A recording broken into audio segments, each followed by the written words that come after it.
Hey guys, welcome back to Planet V. Today, we are sharing with you our half-day trip to Polignano Mare and the reasons why you must avoid this place during Holy Week.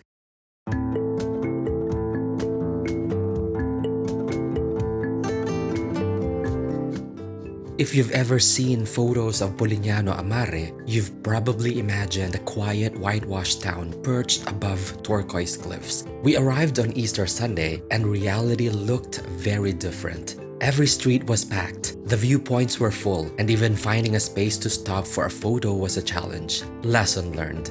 If you can, avoid visiting during Holy Week. But beneath the crowds, it's easy to see why this little town has become one of Puglia's biggest attractions.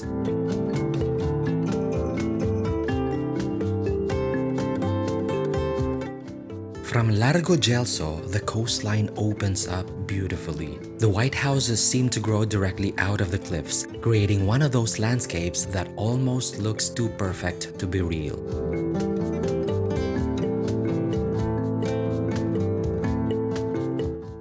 Lama Monachile is the postcard view that made Polignano famous. The small pebble beach lies between dramatic limestone cliffs carved by thousands of years of water. In summer, brave locals and visitors leap from these cliffs into the crystal clear sea, while photographers gather above for one of Italy's most iconic coastal views. So that's the view here, and I really couldn't understand how people could relax with people just passing by around them. And this is the view with the bridge. Towering above the beach is the Bourbon Bridge. Built during the 19th century under the Kingdom of the Two Sicilies, it still connects both sides of the gorge today and offers one of the best perspectives of Lama Monachile. Statue behind me is the famous singer Modugno. He's a singer of Volare.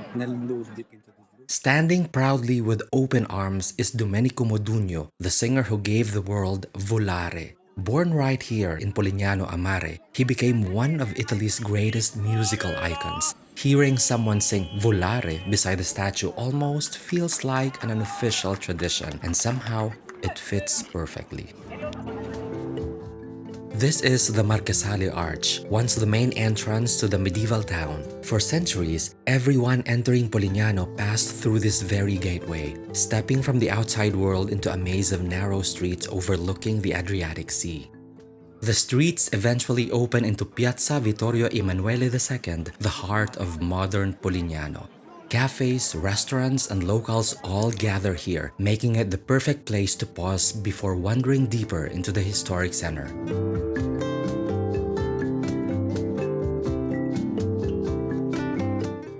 One of the joys of Polignano isn't following a map. It's getting pleasantly lost among the winding alleyways, flower-filled balconies, and white stone buildings that have stood here for centuries.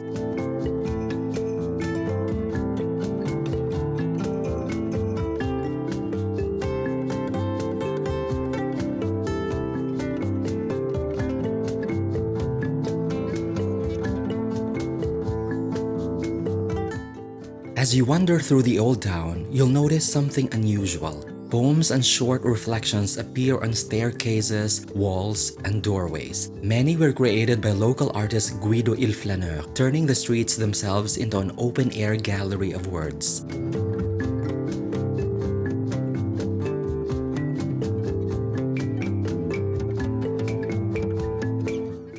Hidden among the narrow streets is the small chapel of Saint Stephen, a quiet reminder of Polignano's medieval past. Simple and understated, it offers a peaceful contrast to the lively streets outside. At the heart of the old town stands the Church of St. Mary of the Assumption. Built over many centuries, it blends Romanesque and Baroque architecture and remains one of the town's most important landmarks.